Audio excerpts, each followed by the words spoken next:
Hello friends, मैं सोनू इंदौलिया। तो मैं अपने चैनल पर मैथमेटिक्स पढ़ाना शुरू कर रहा हूँ, यूपी बोर्ड क्लास 10th का, जिसका नाम है डॉक्टर मनोहर रे, जो कि सभी लोग जानते हैं क्योंकि ज़्यादातर बच्चों को इसी मैथ को पढ़ाया जाता है। तो अगर आपको इस मैथ का पूरा सिलेबस करना है तो आपको एक भी वीडियो मिस नहीं करना है। हर वीडियो को आपको ध्यानपूर्वक अच्छी तरीके से समझना है, ठीक है? तभी आपके समझ में आएगा। और मैं अपने चैनल पर डॉक्टर मनोहर रे मैथ के पूरे सिलेबस को कराऊंगा, ठीक है? तो चलिए देखते हैं डॉक्टर मनोहर रे गणित। तो सबसे पहला चैप्टर है इसमें रियल नंबर्स, जिसे हिंदी में बोलते हैं वास्तविक संख्याएं। तो कौन सा चैप्टर है? रियल नंबर्स, वास्तविक संख्याएं। तो सबसे पहले तो मैंने रियल नंबर्स की डेफिनेशन दे रखी है, वास्तविक संख्याओं की परिभाषा दे रखी है, जो कि कुछ इस प्रकार है कि परमेय संख्याओं व अपरमेय संख्याओं का समूह वास्तविक संख्याएं कहलाती हैं। जो परमेय संख्याएं हैं और अपरमेय संख्याएं, उन दोनों का समूह मिलाकर क्या बनता है? वास्तविक वास्तविक संख्याएं कहलाती हैं, जिन्हें हम किससे प्रदर्शित करते हैं? इन्हें आर से प्रदर्शित करते हैं। जैसे 2/5, 3/4, 1/2, ये क्या है? परमेय संख्याएं। √2, √3, ये क्या है? अपरमेय संख्याएं। तो इन परमेय और अपरमेय संख्याओं का समूह क्या कहलाएगा? वास्तविक संख्याएं, ठीक है? अब हम वास्तविक संख्याओं के बारे में पूरे डिटेल में पढ़ते हैं। वास्तविक संख्याएं ये दे रखी हैं, रियल नंबर्स। तो सबसे पहले तो हम दो संख्याओं के बारे में पढ़ेंगे, परमेय संख्याएं जिन्हें बोलते हैं रैशनल नंबर, फिर अपरमेय संख्याएं जिन्हें बोलते हैं इरेशनल नंबर, ठीक है? तो इन दोनों के बारे में पढ़ेंगे सबसे पहले।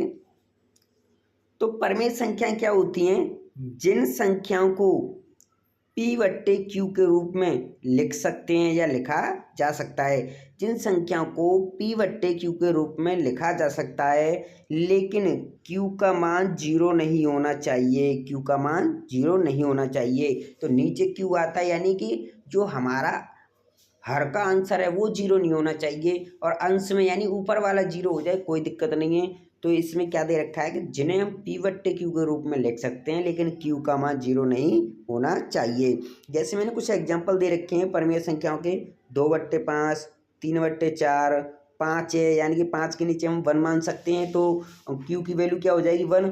और ये 0/2, 0/2 एक परमेय संख्या है, लेकिन अगर हम लिखें 2/0 तो ये कैसी होगी? अपरमेय संख्या, ठीक है? तो आगे देखते हैं। अपरमेय संख्या के बारे में समझ में आया कि जिन्हें हम P/Q के रूप में लिख सकते हैं, लेकिन Q का मान 0 नहीं होना चाहिए, ठीक है? अब देखते हैं अपरमेय संख्याओं के बारे में। अपरमेय संख्याओं के बारे में, ठीक है?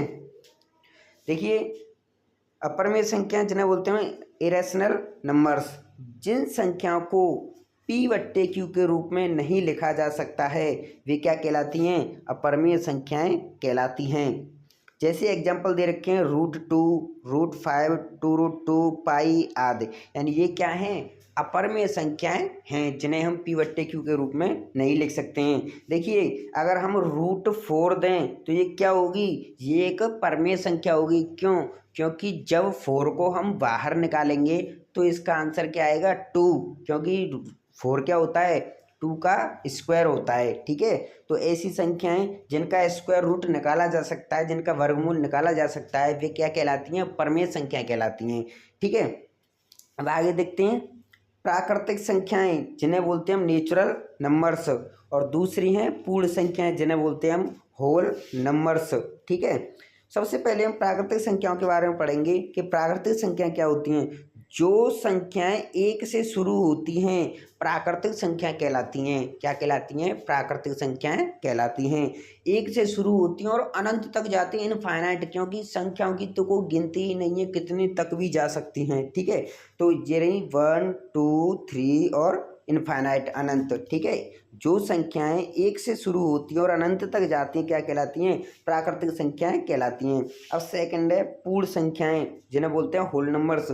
जो संख्याएं 0 से शुरू होती हैं, जो संख्याएं 0 से शुरू होती हैं, वे क्या कहलाती हैं? पूर्ण संख्या कहलाती हैं। जैसे मैंने एग्जाम्पल दे रखे हैं 0, 1, 2, 3 इनफाइनाइट, ठीक है? अब बच्चों के मन में एक क्वेश्चन आता है, जैसे एग्जाम में, बोर्ड के एग्जाम में कभी कभार ये क्वेश्चन पूछ लिया जाता है, क्या सभी पूर्ण संख्याएं प्राकृतिक संख्याएं हो सकती हैं? तो जी नहीं, नहीं हो सकती। क्यों? क्योंकि प्राकृतिक संख्याओं के अंदर जीरो नहीं आता है। लेकिन अगर कोई पूछता है कि क्या सभी प्राकृतिक संख्याएं पूर्ण संख्या हो सकती हैं, तो हाँ, क्योंकि 1 2 3 ये सभी इसके अंदर आते हैं, होल नंबर के अंदर आते हैं। लेकिन ये वाला जीरो इसके अंदर नहीं आता, क्योंकि प्राकृतिक संख्याएं 1 से शुरू होती है, न कि 0 से। ठीक है, तो ये बहुत अच्छा क्वेश्चन है जो बोर्ड एग्जाम में आता रहता है।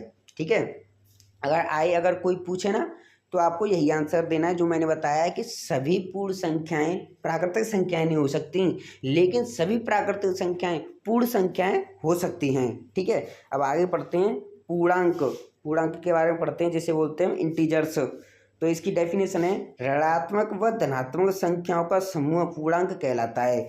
क्या? ऋणात्मक और धनात्मक संख्याओं का समूह पूर्णांक कहलाता है। जैसे 1 2 3 0 -3 -2 -1, ये क्या है? सभी पूर्णांक हैं। ठीक है, क्या है ये? पूर्णांक।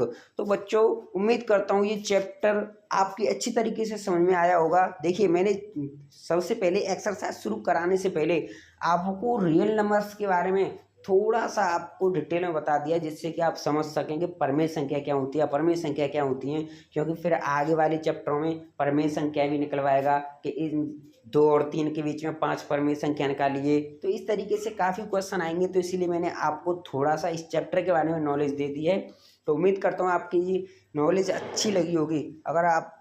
अगर आप बेहतरीन तरीके से मैथमेटिक्स को पढ़ना चाहते हैं, तो मेरे इस वीडियो को लाइक और चैनल को सब्सक्राइब जरूर करें, जिससे कि आपको आने वाली हर नई वीडियो का नोटिफिकेशन सबसे पहले मिल सके। तो मिलते हैं नेक्स्ट वीडियो में ऐसे इंटरेस्टिंग वीडियो के साथ। Thank you.